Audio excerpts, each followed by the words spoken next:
Hey, my name is Hector Berrebi. I'm a colorist and trainer on DaVinci Resolve for the past 8 years, and this tutorial is all about beauty work and skin refinement in DaVinci Resolve 15.2.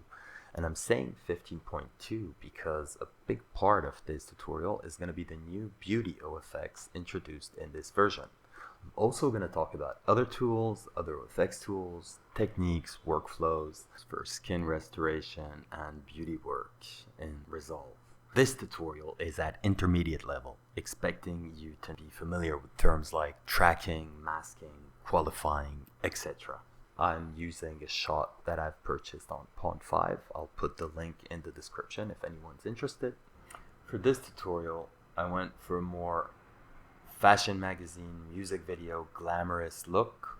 This is definitely not the only way to use the tools and techniques that we'll be exploring and talking about, and we'll see that at every stage the choice to be more or less subtle with the tools, with the sliders within the tools, is in the colorist's hand, and it will always depend on the client's expectations, the type of project that you were working on, and what you're trying to achieve.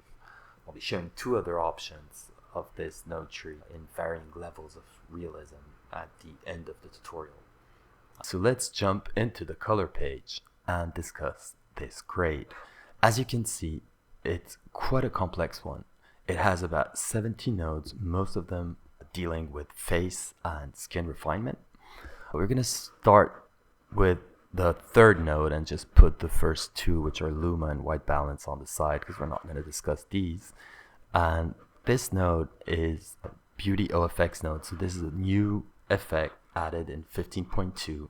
I'm going to open my OpenFX tab, and it's right here. If I go into the library, they placed it in Resolve Refine section, and the beauty effect that I have applied here is separated with a mask, which is tracked on the grandmother's face. The reason for that is that initially the grandmother's skin is very different than her granddaughter's, and I wouldn't want to treat both with the same tools and the same techniques. So I'm separating the grandmother from the rest of the shot, and I'm adding in a beauty OFX. And what makes the beauty OFX stand out from other tools we had in Resolve in the past for beauty work and skin work is that this is a compressed frequency separation tool. It's very powerful on one hand, but very simple and straightforward on the other. Frequency separation is a very old technique that people working on Photoshop for beauty work are maybe familiar with. If you're not, you can Google it and see quite a lot of tutorials, read quite a lot of articles about it. But what frequency separation does in a nutshell is separate skin into two main components, one called the lower frequencies, and in this effect called the smoothing part, which would be the large patches of surface, the skin itself. The other one, called here the texture recovery, or called high frequencies, would be the facial features, the folds, the wrinkles, the shadows made by bones, all the features that we wouldn't want to smooth out because it would make someone look unrealistic, unnatural, not like themselves, etc. The process of working in frequency separation involves control over how much I want to smoothen the lower frequency part, so the skin itself, the surfaces of skin, and on the other hand, how much I want to maintain the textured part, the higher frequencies, the folds, the wrinkles, how much of it I want to keep in, where is the threshold where I'm deciding what is or what isn't high frequency, and whatever will be high frequency will remain sharp, whatever is not will be dealt as lower frequency and will be smoothened, which makes it a process of balancing between what you want to keep in and what you want to smooth out. Let's see how this works. So I prepared another version of this grade, which has all the nodes turned off except the first three ones, and it doesn't have the beauty effect applied, and you can see the skin as it was originally. I'm dragging in a beauty effect onto the shot, and you can see that this effect, like many other, comes with built-in parameters. As a colorist and as a person working with this software daily, I'm not sure I like this specific behavior of certain effects in the library, I would much rather have them come in with their parameters at 0 and have the little reset button behave as it should, zeroing out features and not having to do it manually each time. That said, let's see how the effect works. So once I play with this top slider, the smoothing threshold, which is basically deciding which parts of the large surfaces I'm going to blur out, you can see that it has quite a drastic effect. If I drag it all the way down, then I'm not affecting the skin at all by the smoothing. And if I pull it up at a certain point, I'm going to start blurring features which I'm interested in keeping sharp. And the reason for that is that the texture threshold is too low right now. So if I take this slider and start pushing it up, then you'll see that I'm bringing the features back in. Now if I push it up too much, then I'm bringing back in all of the unwanted features, and I don't want to do that. So I'm going to slowly lower it until I'm happy with the sharpness of the shot. And I would recommend bringing the shot to 100% when you work with any sort of beauty tool and skin tool, because what you want to make sure is that you're not losing skin quality, that you're not losing the fine texture, the pores in the skin. There's a certain level where skin smoothing becomes just blunt, ugly effect that we're not interested in. And you can even put it at 200% to be sure that you're not missing on any fine detail. Once you're happy with the state of these two sliders, I'm going to try and push just a little bit more to see if I can gain and make a few more wrinkles disappear. I'm going to lower the threshold just a bit more, and I'm making sure I'm really careful not to blur out any feature that I'm interested in keeping. And don't try to get it all done with one node. Don't try to get it all done with one effect. There's a reason that there's so many nodes in this tree, and it's because if you want to do a good job at skin refinement, you have to work hard. At this point, I can start manipulating the add texture slider. So this slider is responsible for the higher frequencies and how much of that I want to remove or add into the shot. I can preview my high frequencies, and again, people familiar with the frequency separation tools in Photoshop are going to be familiar with this kind of preview, and I can start playing with my add texture slider. So if I'm pushing it, if I'm adding texture, you can see that I'm making the skin more wrinkled, which is of course not what I want to do. But if I take the slider lower and lower below the point where it initially started, I'm making features go away. And you can see that the effect that this slider has on wrinkles is more dramatic than the effect that the higher smoothing threshold slider had. At this point, I can see that some features are soft again, so maybe I'm going to have to hide the texture threshold a bit and try. So switch back to the completed version of this grade to discuss the last slider of this Beauty OFX, the diffused lighting slider, and what it does in our little frequency separation workflow. Once you get your smoothing threshold, your add texture, and your texture threshold where you want them, you might notice in many cases that your skin gets a bit of a bumpy, shiny quality to it.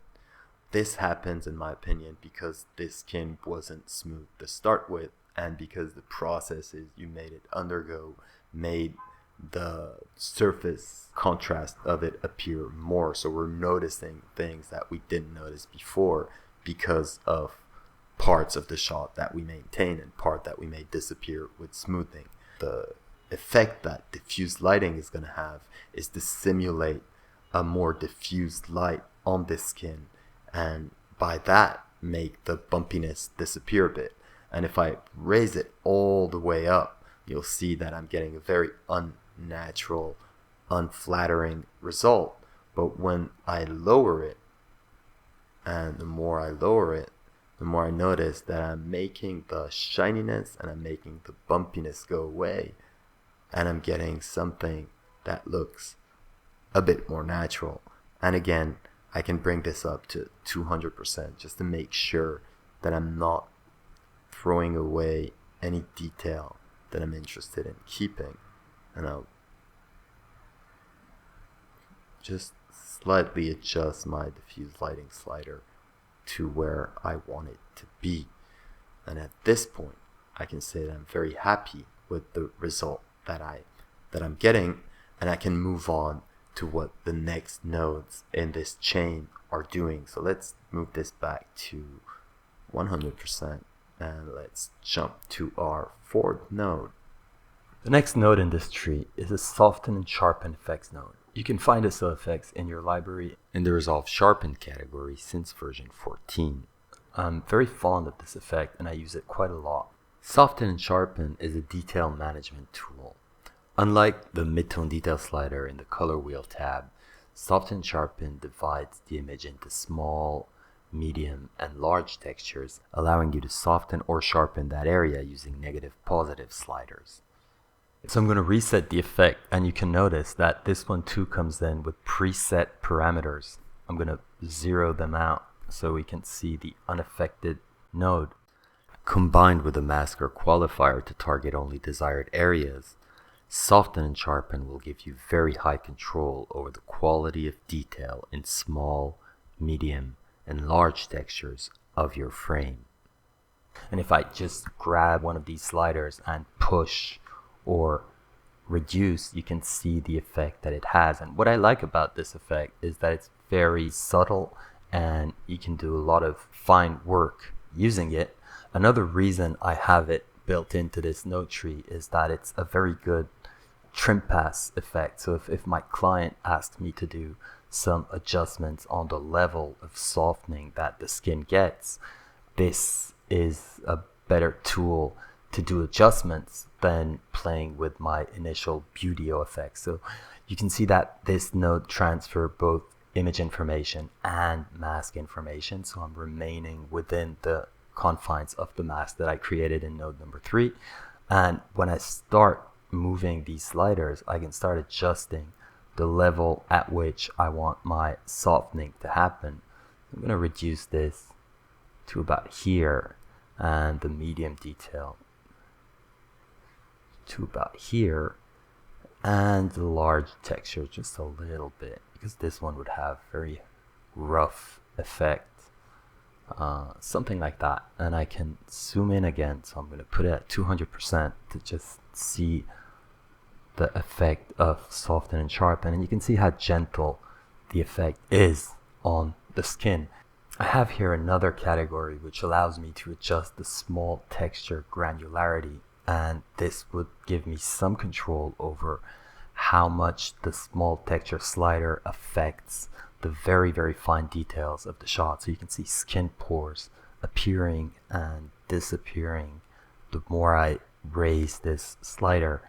So if I need further adjustment to refine my result, then I can use these two sliders to get it right where I want it to be. And you can see that the added effect of Soften and Sharpen on the initial beauty OFX is not to be neglected. The next node in our tree has a color compressor OFX. Now this very useful and sometimes overlooked effect can be found in the Resolve FX color category of your library, and what it does is very useful. I'll turn it off to see what I had here before. So this is the, let's zoom out a bit, let's put it back at 100%. And this is the grandmother's skin tone before the color compressor effect applied to it. As you can see, there are regions of the skin where the saturation is lower and where the hue is different than in other regions. So right here I have very high saturation and a very warmish hue, and it gets a bit colder and my saturation drops dramatically on this side of her face. This can happen because of lighting, it can happen because of makeup, and it can also happen because of pigmentation of skin. If I want the grandmother's skin to resemble more her granddaughter's skin tone, and I've selected target color from the granddaughter's cheek, I want both the saturation and the hues to compress towards something that's a bit more like this.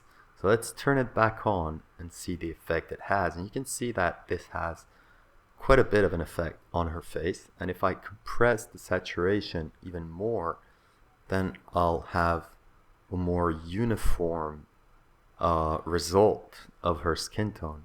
I think this is a bit too much, so I'll drop it a bit.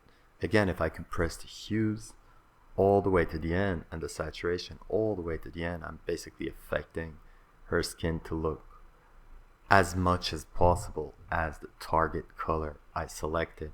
Let's undo and undo these two last steps. I like it more like this. I think I'm going to drop the saturation a bit more, somewhere right here. Now, another thing to note about this specific node is that it has a qualifier, meaning I've isolated just the skin of the grandmother with a qualifier, and the reason I did that is that I wouldn't want the color compressor effect to affect her eyes or her lips. I use this effect quite a bit. I use it to compress hues of vegetation and plants when I want stuff is a bit more yellowish or brownish and I want it to be more towards one specific green, and I use it quite a lot to fix skin tone, and I think that the results speak for themselves. So the next node in our tree has yet another beauty OFX, but this time, like you can see from the masks on her face, this beauty is applied to a very specific region of the grandmother's face, her eye bags, and this is the node's name as well.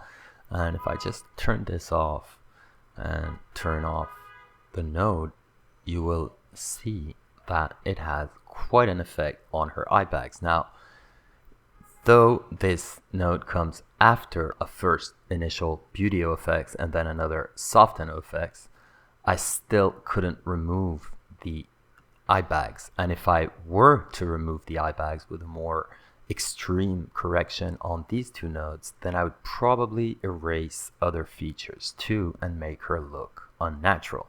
So this is where professional beauty work and color correction becomes a bit harder and more complicated. If you want to get good results, you'd have to separate the face into different areas and treat them with different tools at different levels, or you'll never be able to get perfect results. So there's no way that I can treat the eye bags with the same level of finesse that I treated the rest of the face, and that's why I'm separating them with a mask.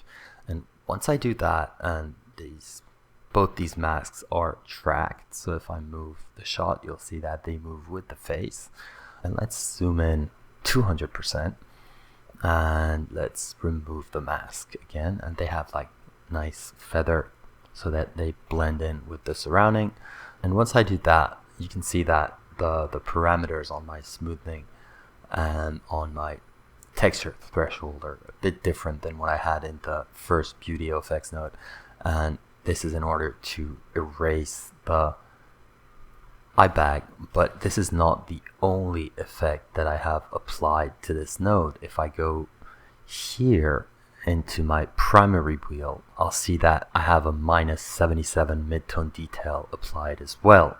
So both these softening features give me the result that I desire. I also have a gamma and gain correction in order to bring the darker skin tone of the eye bags to a closer looking level of the surrounding skin tone, and altogether I think that the result is very pleasing. And again, I did not lose texture, mind you. I'm looking at it at 200% again, so let's zoom back out to 100%, and you can see that this is a very satisfying result for what we tried to achieve in this node.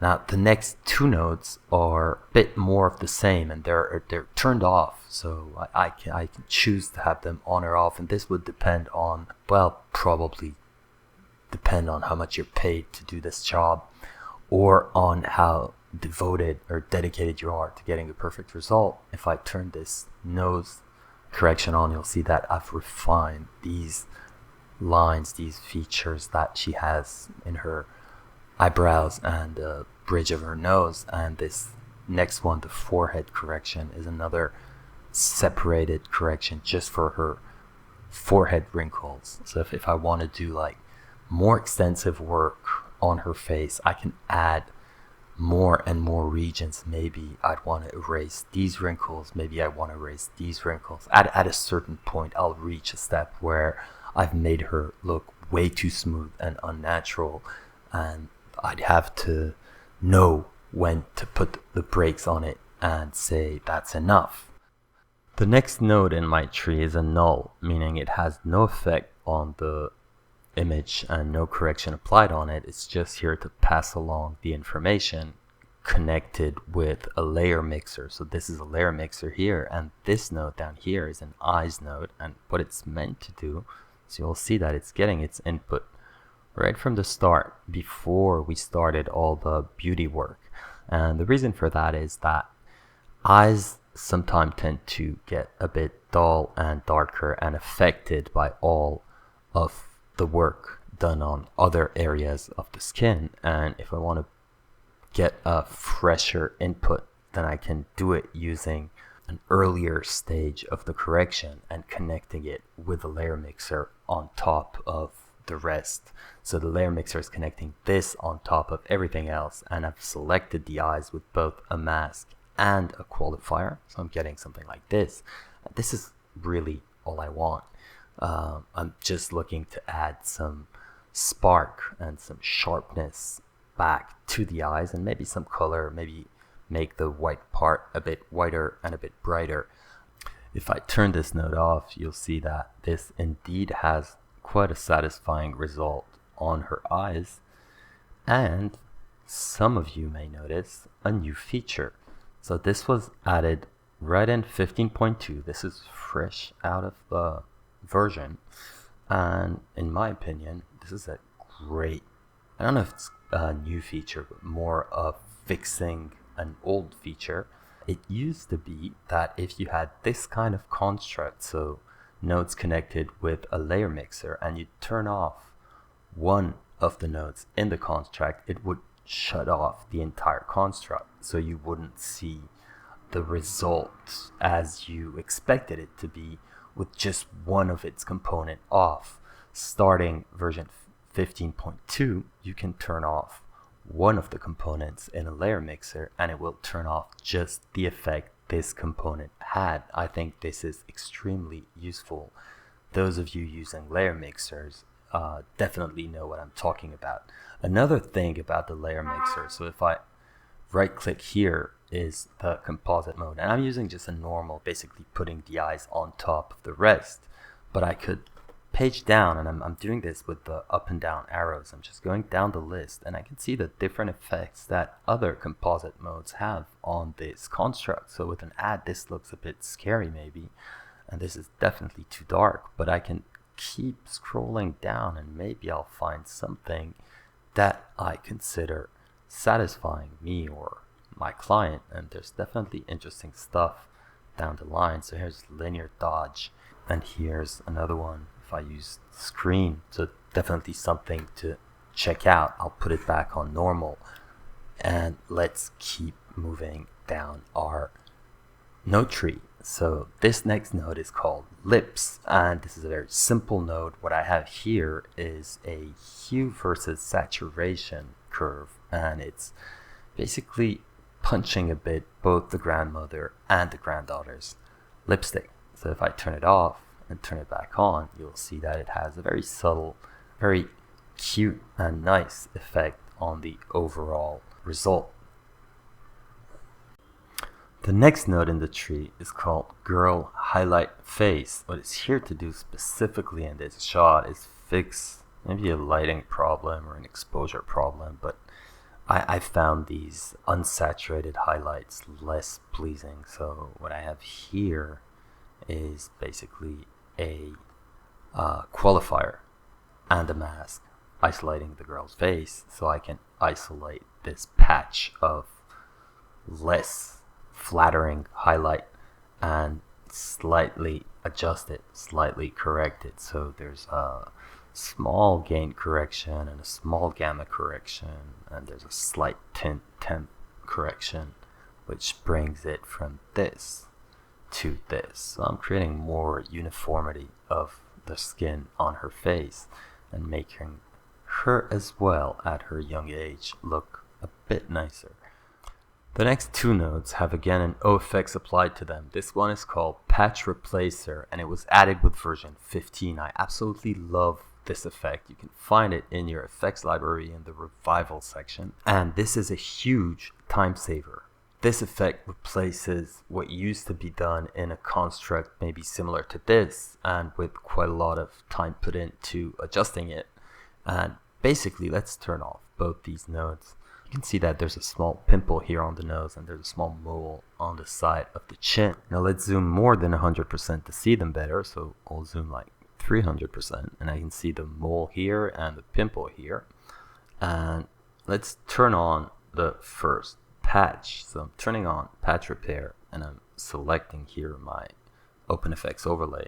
And I can see that I have both a tracker, so I've tracked the pimple, and a source patch and a target patch. So I'm asking patch repair to bring whatever is in this patch over to this patch. And it's doing it using adaptive blend. Now, adaptive blend is worth taking a bit of time to explain and elaborate. I'll zoom in even more. So I'm zooming in more than 300%. Let's zoom into 624%. And I'm going to turn off the FX tracker so we don't see the track sign. Let's move it back to window. And let's go back to our FX overlay and turn this to clone. And once I turn it to clone instead of adaptive blend, you'll see that this area of the nose is much brighter than the target area. And if I were to use this patch on this pimple, then I'd have to do a color correction and I'd have to do some sort of blend on the edges to make it look real. But I didn't have to do all this because I used adaptive blend. I'll zoom back to 100%. And I'll go to an empty node that I have here at the end just to explain adaptive blend a bit more. So I'm adding a patch replacer onto this empty node, and what I'm going to do is take the girl's lips and let's make this target a bit smaller, bit wider. So we're grabbing her lips and we're going to position the lips in different areas of the shot just so you can see how adaptive blend works. Let's zoom in 200% and I'm moving the lips, and as I move the lips in darker and brighter areas, you can see that adaptive blend doesn't only blend the edges of the patch but also blends the overall result. I'll zoom out again to 100% and let's put the lips on the grandmother's shoulder, and this is an extreme example but this works amazingly well. Let's turn off the graphic overlay and you'll see that adaptive blend did a great job. And if I add in some blur shape edges, so I'm blurring the edges a bit more, then I'm really getting a very intelligent and very high quality result blend using adaptive blend. I'll grab my overlays again. Let's move it to the grass part and you'll see again how adaptive blend did a great job at blending in the lips. And I don't have to use it, right? I can use clone and do some blur on the edges and just start color correcting it until I get the result that I'm interested in, and probably would get something similar eventually or different, but having this possibility of adaptive blend I think is excellent. So again, I can do all sorts of magic using different parameters. I would like to have more control over the shape of the mask. All I have here is an ellipse and a rectangle. I could use an alpha channel, probably use an external matte, but I'd like to have a user defined shape mask. This would have been very, very useful. Another thing that Patch Replacer offers is the possibility to move your patches. So starting from a certain size, this would be very difficult to move around. I'm trying to move this around and I just can't grab it. If I open up this menu, I have my source and my target X and Y sliders, so I can adjust the exact position of where I want to put it. Another thing that I have here, which is extremely useful in my opinion, is the possibility to have the source follow the track, or the target follow the track. It would have been nice to have each follow a different track. I don't know if that is technically possible, but it would have been a nice addition. Still, all in all, Patch Repair does an amazing job. Let's reset this node. It was just an example node, and go back to what we did with Patch Repair on the nose and chin. So I'm going 300% again, and let's turn on the little patch here and go to this node, and we can see that the work that Patch Repair did is extremely convincing. Let's move this back to fit and look at our next node. We're almost at the end of our node tree, and this node here, the girl face node, fills in a very important role in this kind of beauty workflow. It's always more challenging when we have a much older person that is in the same shot, and furthermore side by side with a much younger person, and their skins are there to compare, and the more work we do on the older person, it would be more apparent, and the older person look a bit soft in comparison to the younger person. Now this node has basically a track mask on the girl's face, allowing me to add a -74 mid-tone detail correction to make the girl look a bit softer than what she actually is. And if I turn off the node, you can see that the -74 on mid-tone detail is a bit steep. The result I'm getting from it isn't that bad at all.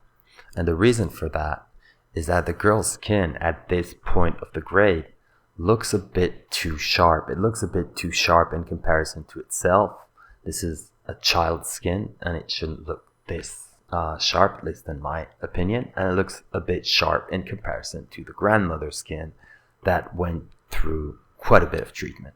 So bringing down this sharpness using mid-tone detail, and maybe we can dial this back up. Let's bring it back up to around 47, and it's still getting a nicer, softer look on the skin than what I'm getting without. And I think I'm very happy with this result.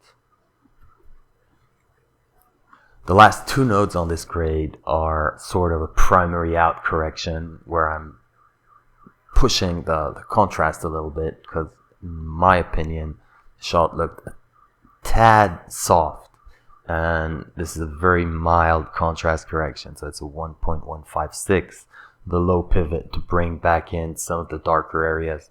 And another correction on this shot is a very small positive mid-tone detail adjustment, so bringing back an overall mid-tone detail after I reduced it from the girl's face. And then the last node is just the saturation adjustment. So without it, I think the shot looks a bit too saturated, especially on the skins and also in the greens behind them. And I think that this is a much more flattering look. This can be caused by contrast correction that may have pushed saturation a bit over where we would want it. So let's bring this back to fit and loop it. And if we open our little before after widget, stop it, turn it back on, so you can see that we've definitely affected the overall look of the skin quite a bit in this correction. And like I said in the beginning, it doesn't have to be this final look. So at any step we could have toned down our correction, maybe create a more subtle output, a more subtle result using the same tools and the same techniques. I've made a few other versions of this correction so you can see how they compare to the original and to the result that we created in this tutorial. So I'm going to hit the split screen, and it's just, I've selected it on versions and original.